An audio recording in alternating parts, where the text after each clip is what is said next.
이제 오늘부터 살펴보게 될 우리 사도행전은 반드시 이렇게 같이 보아야 하는 책이 있습니다. 왜냐하면 사도행전의 저자가 바로 복음서 누가복음을 기록한 누가이거든요. 그래서 누가복음이 상권이면 사도행전은 하권에 해당하는 겁니다. 그러니까 연결이 되어 있는 거죠. 그러니까 1절에 보면은 데오빌로라고 하는 사람에게 의사인 누가가 이제 복음서 예수 그리스도께서 행하시고 승천하시는 그 때까지의 일을 기록한 것이 누가복음이고, 그리고 이제 승천 이후부터 기록하는 것이 오늘부터 살펴보게 될 사도행전이 되는 겁니다. 그래서 연결되어 있으니까 우리는 사도행전을부터 한번 살펴보기를 원합니다.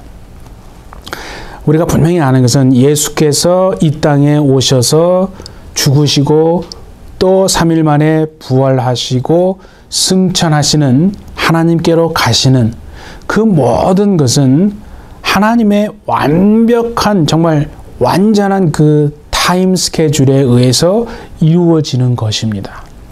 그걸 우리는 분명히 알아야 됩니다. 그러니까 예수님이 이 땅에 계시다가 3년이라고 하는 공생에 제자들과 함께 하시고 또 십자가에 죽으신 다음에 부활하셨습니다.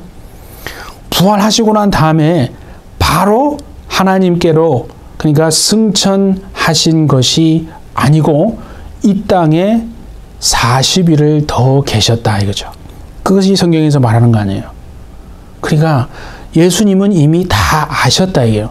부활하시고 난 다음에 바로 하나님께로 가는 게 아니라 이 땅에서 40일 동안 제자들과 마지막 함께 있을 수 있는 시간이 이제 40일이 남았다는 것을 아셨어요. 그래서 예수님이 40일 동안 내가 뭘 할까? 예수님이 하나님의 나라를 가르치기 시작하셨다. 아니, 시작한 게 아니라 그 전에도 사실은 공생의 기간 동안 예수님이 제자들에게 계속 수없이 설교를 통해서 가르치신 것이요, 하나님의 나라를 가르쳤습니다. 그리고 부활하신 다음 마지막 이 땅에서 제자들과 함께 계시는 그 40일 동안에서도 또 본문에 보니까 하나님 나라를 일을 말씀하셨다 그러잖아요. 그 3절 한번 보세요. 그가 고난 받으신 후에 또한 그들에게 확실한 많은 증거로 친히 살아계심을 나타내사 40일 동안, 그렇죠? 40일 동안 그들에게 나타내 보이시며 하나님 나라의 일을 말씀하시니라. 왜 40일 동안 예수님이 하나님 나라의 일을 말씀하셨겠습니까, 여러분? 그러니까 예수님이 부활하시고 나니까 내가 이 땅에 있을 때 제자들에게 하나님의 나라의 일을 말했어야 되는데 아주 부족했다. 더 많은 시간을 할애해서 하나님 나라를 가르쳤어야 되는데 내가 잘 좀 못했구나. 그래서 부활하시고 난 다음에 그러니까 이제 40일 동안 마지막 남은 이 시간 내가 하나님 나라를 제대로 좀 가르쳐야 되겠다. 그렇게 했기 때문에 하나님 나라를 가르치신 것입니까, 여러분? 그렇지 않습니다.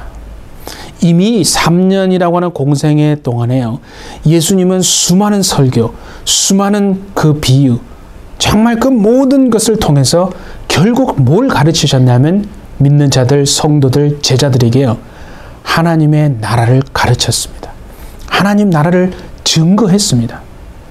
그런데 왜 부활하시고 40일 동안 또 하나님 나라를 일을 가르치십니까? 아마 모르긴 몰라도 그렇게 했을 수 있지 않겠어요? 하나님 나라 일을 증거하시니까 제자들이 예수님 정신 차리세요. 아니 죽었다 깨어나셔가지고 정신이 없으세요? 그거 지난번에 예루살렘에서 말씀하셨던 거잖아요. 그거 가버나움에서 그거 한번 말씀하셨던 거잖아요. 아마 분명히 그렇게 했을 거예요. 그러니까 오늘날도 보세요. 정말 어떤 교회 목사님이 만약에 단에서 주일날 어떤 말씀을 전했어요. 근데 그 다음 주에 똑같은 설교를 만약에 하면 성도들이 어떻게 생각하겠어요? 고개를 아마 대부분 갸우뚱할 겁니다. 왜냐하면 지난주 말씀하셨는데 그걸 그 다음 주에 또 말씀하면요, 고개를 갸우뚱하는 정도가 아니라 아예 목사님 설교 준비를 안 하시구나라고 아마 거의 결론을 그렇게 낼 거예요. 예수님이 부활하신 다음에 하나님 나라 일을 말한 것은요, 그 전에 하나님 나라 일을 말한 게 부족해서 준비를 더 많이 안 해가지고 말을 해야 되는데 말을 못했기 때문에 말하는 게 아니에요, 여러분. 이미 3년 동안 수없이 설교를 통해서 말씀을 통해서 제자들에게 하나님 나라 일을 말했습니다. 문제는 뭔지 아십니까? 제자들이 믿지 않은 거예요. 그 오해를 풀지 않는 거예요. 하나님 나라를 들었지만은 오해합니다. 계속 믿지 않는 거예요. 더 재밌는 것은요, 그 당시에 제자들이 가졌던 그 오해와 그 믿음 없음이 오늘을 살아가는 2023년을 살아가는 정말 믿는 자들에게도요, 동일하게 있는 것을 여러분 아십니까? 우리가 수많은 말씀을 듣지만 솔직히 안 믿잖아요. 오해하거든요. 믿지 않고 오해하기 때문에 문제가 되는 거예요. 그래서 예수님의 이 땅에서의 사역은 십자가 전이나 십자가 후나 공생의 정말 동안이나 부활하신 다음이나 한결같으신 말씀, 하나님의 나라에 관한 것이었다 이거죠. 예.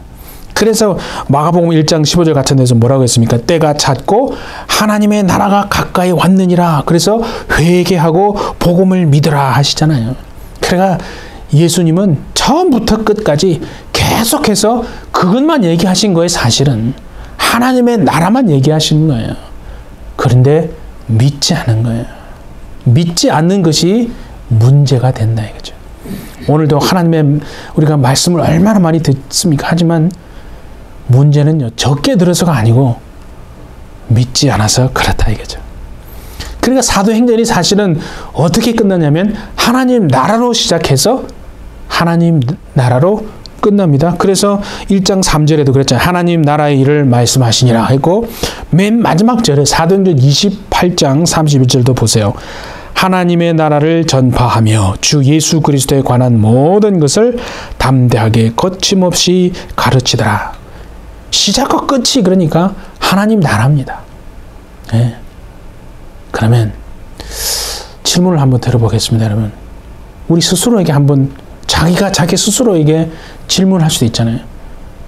하나님 나라가 어디 있느냐 이거죠. 하나님 나라가 어디 있습니까? 물으면 대부분의 사람들은 저기요, 위에 있다는 거예요. 하나님 나라는 저 위에 있어요. 그 언제 하나님 나라를 경험합니까? 그러면 죽어야 경험한다 이거예요. 죽으면 다 끝나. 죽어야 경험한다 이거죠. 저 위에 있다 이거죠. 그래서 여러분 최근에 한 두 달 전에 보도도 보셨잖아요. 어떤 아프리카의 목사님이, 그죠? 그런 사람은 목사님이라고 말하기도 좀 없어요. 하나님 나라에 가야 되니까, 예수를 만나야 되니까 어떻게 하는 거예요? 죽어야 된다는 거예요. 죽으면 예수를 만난다는 게. 그래서 다 굶어 죽게 했잖아요.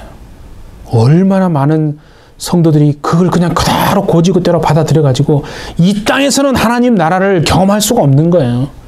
죽어야 가능하다. 왜냐하면 하나님 나라는 저 위에 있으니까. 그래가지고 그냥 다 굶어 죽었어요. 아사해가지고 얼마나 많은 사람들이 죽었는지 모릅니다. 오늘날 많은 사람들이요, 그렇게 오해하고 있습니다, 여러분. 솔직히 우리도 하나님 나라가 어딨냐 물으면 저 위에 있다고 말하고 싶지 않으세요? 언제 경험하냐 그러면 죽어야 경험한다고 말하고 싶은 정말 그런 충동이 있지 않습니까, 여러분? 예수님은요, 제자들에게 그렇지 않다고, 그거 아니라고 이 땅에 계실 때도 또 부활하신 다음에도 계속해서 말씀하시는 거 아닙니까? 오해를 푼다 이거죠. 믿음을 가지라고 주님은 말씀하시는 거예요. 자, 우리가 한번 찾아보겠습니다. 누가복음, 그러면 같이 보세요. 17장 20절에서 21절입니다. 누가복음 17장 20절 21절 보세요. 바리새인들이 그렇죠? 하나님의 나라가 어느 때에 임하니까 묻거늘 보세요. 예수께서 대답하여 이르시되 하나님의 나라는 볼 수 있게 임하는 것이 아니요 또 여기 있다 저기 있다고도 못하리니 하나님의 나라는 너희 안에 있느니라. 그렇죠? 하나님의 나라는 너희 안에 있다라고 말해요. 자, 또 우리 한번 봅시다. 누가복음 4장 누가복음 4장 우리 16절에서 21절. 이것은 뭐냐면요. 예수님이 이 땅에 이제 공생애를 시작하시면서 제일 먼저 가장 먼저 말씀하신 그 설교에 쉽게 말하면 자, 누가복음 4장 우리 16절도 한번 보세요. 예수께서 그 자라나신 곳 나사렛에 이르사 안식일에 늘 하시던 대로 회당에 들어가서 성경을 읽으려고 서심해 선지자 이사야의 글을 들이거늘 책을 펴서 이렇게 기록된 데를 찾으시니 곧 주의 성령이 내게 임하셨으니 이는 가난한 자에게 복음을 전하게 하시려고 내게 기름을 부으시고 나를 보내사 자 이게 중요합니다. 포로된 자에게 자유를 눈먼 자에게 다시 보게 함을 전파하며 눌린 자를 자유롭게 하고 주의 은혜의 해를 전파하게 하려 하심이라 하였더라. 책을 덮어 그 맡은 자에게 주시고 앉으시니 회당에 있는 자들이 다 주목하여 보더라. 이에 예수께서 그들에게 말씀하시되 자 이게 중요합니다. 이 글은 뭐냐면 포로된 자에게 자유를 눈먼 자에게 다시 보게 함을 또 눌린 자가 자유롭게 되는 것 그걸 말하는 거예요. 이 글이 오늘 너희 귀에 응하였느니라. 뭐라고요? 이 글이 오늘 너희 귀에 응하였느니라. 여러분 그러면 제가 한번 물어볼게요. 눈먼 자가 포로된 자가 자유를 얻는 것이 언제입니까? 내일입니까? 죽어서입니까? 아닙니다. 예수님은 포로된 자가 자유를 얻는 것이 오늘이라는 거예요. 또 보세요. 눈먼 자가 다시 보게 되는 것이 오늘이라는 것이고 눌린 자가 자유를 얻게 되는 것이 죽어서가 아니고 내일이 아니고 오늘이라는 거예요. 이 글이 오늘 너희 귀에 응하였느니라 말씀하신다 이거죠. 네. 그러니까 여러분 하나님의 나라가 정말 내 안에 하나님의 나라가 내 가정에 하나님의 나라가 오늘 정말 우리 자녀에게 하나님의 나라가 내가 하는 그 직장에 하나님의 나라가 내 일터에 정말 비즈니스에 이루어지기를 소망합니다. 원합니다. 그렇게 기도하라는 거 아닙니까 여러분? 네. 정말 그것이 여러분 예수님이 그렇게 계속 하셨던 말씀이다 이거죠. 자 우리 또 한번 찾아봅니다 여러분. 마태복음 24장 또 한번 찾아보세요. 32절로부터 33절 한번 보세요. 마태복음 24장입니다. 무화과 나무의 비유를 배우라. 그 가지가 연하여지고 잎사귀를 내면 여름이 가까운 줄을 아나니 이와 같이 너희도 이 모든 일을 보거든 자 뭐라고 되어 있어요? 인자가 가까이 곧 문 앞에 이른 줄을 알라. 마태복음에서는 인자가 문 앞에 인자가 가까이 왔다라는 것을 얘기합니다. 자, 또 마가복음 한번 보세요. 마가복음 우리 13장도 보세요. 마가복음 13장 28절 29절입니다. 똑같습니다. 무화과나무의 비유를 배우라. 그 가지가 연하여지고 잎사귀를 내면 여름이 가까운 줄을 아나니 이와 같이 너희가 이런 일이 일어나는 것을 보거든 뭐라고 되어 있습니까? 인자가 가까이 곧 문 앞에 이른 줄을 알라. 똑같죠? 자, 그런데 의사인 누가는 어떻게 기록했냐 보세요. 누가복음 21장입니다. 누가복음 21장 29절 한번 보세요. 이에 비유로 이르시되 무화과나무와 모든 나무를 보라. 싹이 나면 너희가 보고 여름이 가까운 줄을 자연히 아나니 이와 같이 너희가 이런 일이 일어나는 것을 보거든 하나님의 나라가 가까이 온 줄을 알라. 여기에 여러분 똑같은 단어를 뭐로 바꿔놨습니까? 인자라는 단어를 누가복음에서는요 하나님의 나라라고 바꿔놨다 이거죠. 네. 그러니까 여러분 자 정말 우리가 예수 그리스도를 영접하고요. 정말 우리가 예수님을 따르면요. 우리가 어디를 가든 주님과 함께, 다시 말하면 하나님의 나라와 함께 가는 겁니다. 그거를 예수님은 이 땅에 계실 때 계속해서 말씀하셨습니다. 믿지 않는다 이거죠. 오늘날도 여러분 사람들이요 믿지 않아요. 아이 그런 게 어딨어. 하나님의 나라는 저기 위에 있지. 죽어야 되는 거지. 죽으면 다 끝나.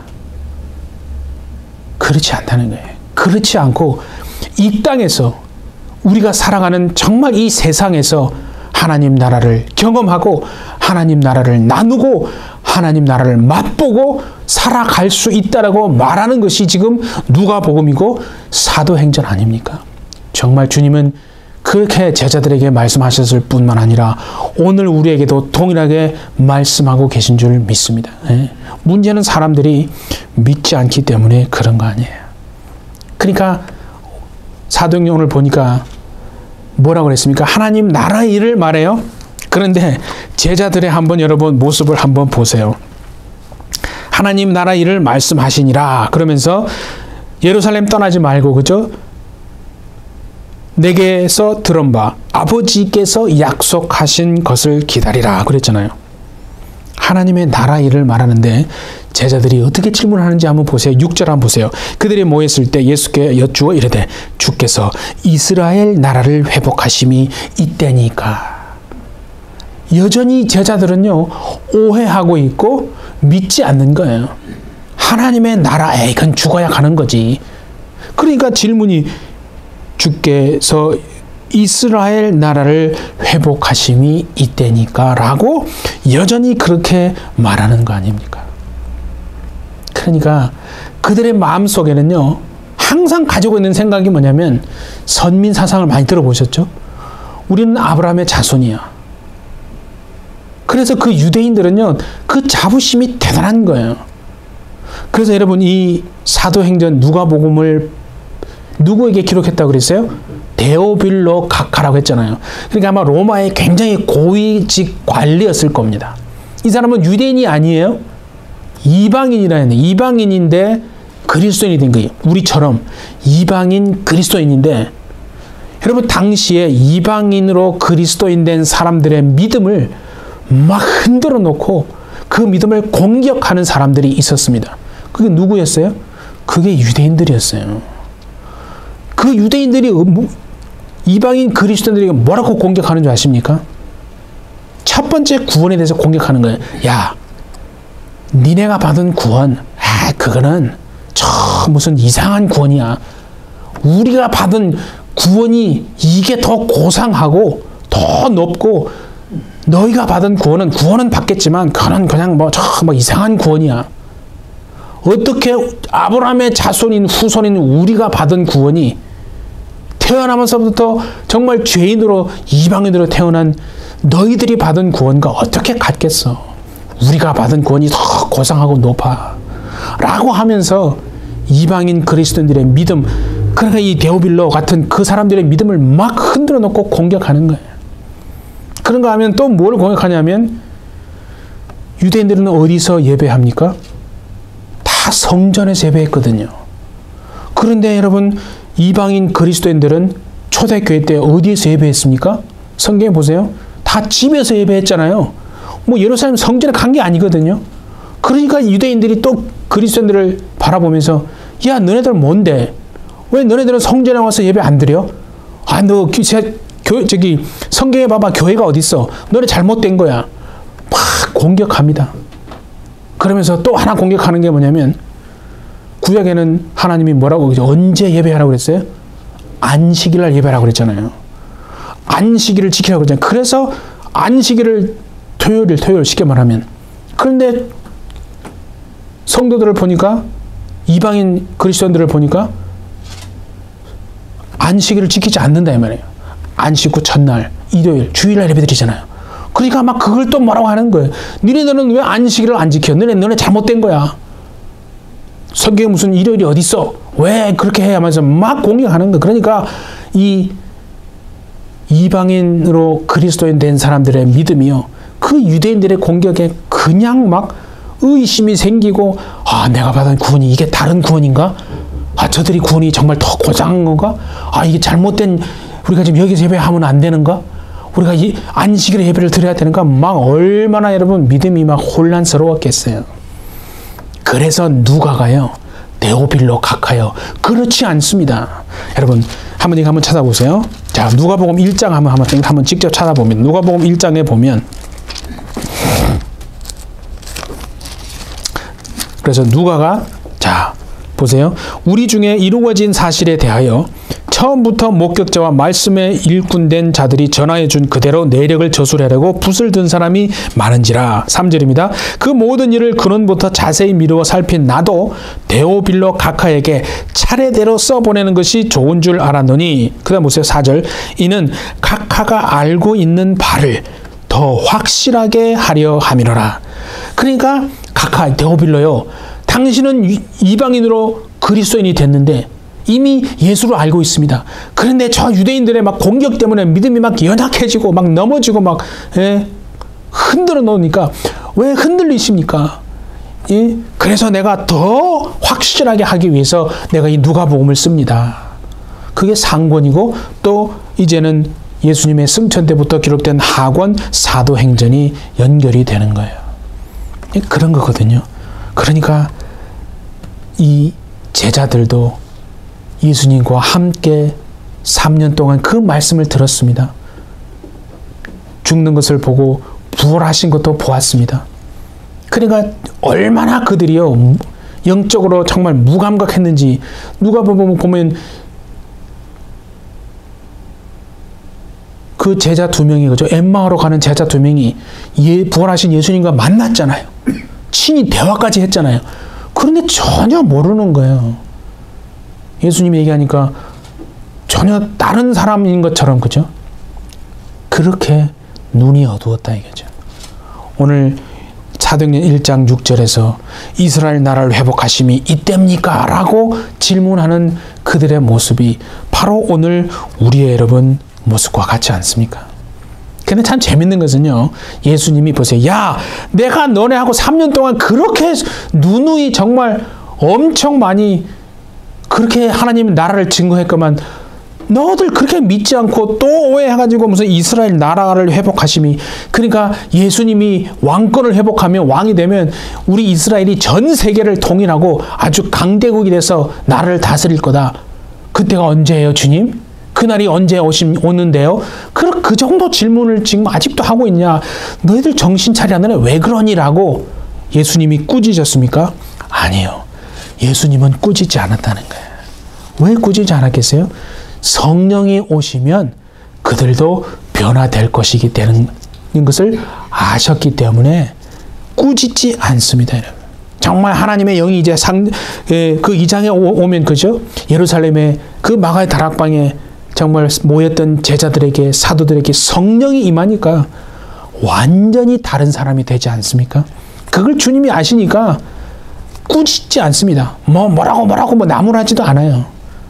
그냥 우리도요, 정말 사람들을요, 어떤 사람들 보면, 정말 저 사람은 변하지 않는다. 아니요. 그렇게 말하면 안 됩니다, 여러분. 여러분 보세요. 포학자요, 행악자요, 핍박자였던 사도 바울이 변했습니다. 여러분 그렇게 쉽게 생각하지 마세요. 사도 바울이 변했다면 이 세상에 변하지 않을 사람 아무도 없습니다. 그러니까 성령이 오시면, 하나님의 나라가 임하면, 정말 예수가 우리 안에 오시면요, 어떤 사람도 변화될 줄 믿습니다. 예, 주님이 지금 그 얘기를 하는 거 아니에요. 그러니까 우리가 정말 잘 아는 사도행전 1장 8절 너무나 유명한 말씀 아니에요? 보세요. 이르시되 때와 시기는 아버지께서 자기의 권한에 두셨으니 너희의 알 바가 아니요 오직 성령이 너희에게 임하시면 너희가 권능을 받고 예루살렘과 온 유대와 사마리아와 땅 끝까지 이르러 내 증인이 되리라 하시니라. 예. 이제 우리가 할 일은요, 주님이 우리에게 왜 성령을 부으셨는가? 왜 하나님의 나라가 정말 여러분이 가는 그곳이 이제 하나님의 나라가 그곳에 임하는 것입니다. 여러분 직장에 가면 정말 직장이 하나님의 나라가 임하는 것이고, 가정이 있으면 가정이 하나님의 나라가 임하는 것이고, 여러분이 정말 믿음으로 예수를 영접하고 이제 비즈니스를 하면 그곳이 하나님의 나라가 임하는 것입니다. 정말 여러분의 자녀에게, 여러분의 인생에, 여러분의 심령에 하나님의 나라가 임하여 주십시오. 정말 그렇게 여러분 기도하시는 여러분 되시기를 바랍니다. 네. 네. 아마 모르긴 몰라도 많은 믿는 사람들이 주님 앞에 가면 이러지 않겠어요? 주님, 내가 이 땅에 예수 믿고 살면서 얼마나 고통받고 핍박받고 힘들었는지 주님 아세요? 주님 정말 아세요? 그러면 주님이 이렇게 말씀하실 거예요. 다 안다. 다 안다. 그래서 내가 너에게 살아있을 때, 그 세상에서 네가 살 때 하나님의 나라를 기도하라고, 하나님의 나라가 네 가정에 임하고, 하나님의 나라가 네 문제에 임하고, 하나님의 나라가 네 질병에 임하고, 하나님의 나라가 네 자녀에게도 임하고, 하나님의 나라가 네가 살아가는 정말 그 직장에 임하고, 그 비즈니스에 임하라고, 하나님의 나라를 구하라고, 하나님의 나라를 위해서 기도하고 간구하라고 내가 하지 않았느냐 라고요. 정말 주님 앞에 가서 한탄할 수 있는 사람도 있지 않겠습니까, 여러분? 그러니까 하나님의 나라는 저기 위에 있는 게 아니고, 하나님의 나라는 죽어서 경험하는 게 아니라 내가 살아가는 이 세상에서, 가정에서, 여러분이 있는 그곳에서 정말 경험하고 누리고 살아갈 수 있는 정말 여러분 되시기를 바랍니다. 예. 예. 그래서 여러분, 성령이 교회에 오신 목적, 주님이 우리에게 성령을 부으신 목적도요, 하나님 나라의 증인 되라고 하는 것 아니겠습니까? 자, 우리 누가복음 24장 한번 봅시다. 누가복음 24장 45절에서 48절입니다. 이에 그들의 마음을 열어 성경을 깨닫게 하시고 또 이르시되, 이같이 그리스도가 고난을 받고 제3일에 죽은 자 가운데서 살아날 것과 또 그의 이름으로 죄사함을 받게 하는 회개가 예루살렘에서 시작하여 모든 족속에게 전파될 것이 기록되었으니 너희는 이 모든 일에 뭐라고요? 증인이라. 여러분, 이제 우리가 이 땅에 살아가는 것은요, 정말 이것을 증인, 하나님의 나라에 대한 증인. 그래서 예루살렘에서 시작합니다. 유대 사마리아로 갑니다. 그러나 거기에서가 아니라 이제는 땅끝까지 정말 이르러 내 증인이 되리라고 하신 그 주님의 말씀처럼 정말 우리가 있는 이곳에서 하나님의 나라를 경험하고 누리며 살아내시고 선포하여서 여러분을 통해서 하나님의 나라가 이 땅끝까지 증거되어 줄 수 있는 정말 그런 삶이 되어 주시기를 예수님의 이름으로 축복합니다. 네, 함께 기도하겠습니다. 십자가 고난 받고 죽으시고 이제 부활하신 예수 그리스도를 구주로 우리의 심령에 영접한 우리들, 정말 우리에게 성령을 이제는 부으시고 땅 끝까지 하나님의 나라에 대한 그 증인, 예수 증인 되게 하심을 하나님 감사합니다. 하나님의 나라가 정말 아버지 하나님 멀리 있는 것이 아니라 우리 안에 있음을 참으로 깨닫게 하시고, 가정에 우리 가정에 하나님의 나라가 임하고, 우리 자녀들에게 하나님의 나라가 임하고, 우리의 문제 위에, 우리의 고난 위에, 정말 우리의 질병 위에 하나님의 나라가 임하게 역사하여 주옵소서. 우리가 사는 이 세상에서 하나님 나라를 맛보고 누리고 경험하는 능력의 삶이 될 수 있도록 우리를 주님 축복하여 주시옵소서. 우리가 가는 곳에 하나님의 나라가 임하게 하여 주시고, 정말 포로된 자가 자유를 얻게 하옵시며, 눈먼 자가 보게 하옵시고, 눌린 자가 자유케 되어지는 그 역사가 내일이 아니라 오늘 임하는 정말 우리 모두가 될 수 있도록 주님 역사하여 주옵소서. 주께서 함께 역사하실 줄 믿고 감사드리며 예수님의 이름으로 기도하옵나이다. 아멘.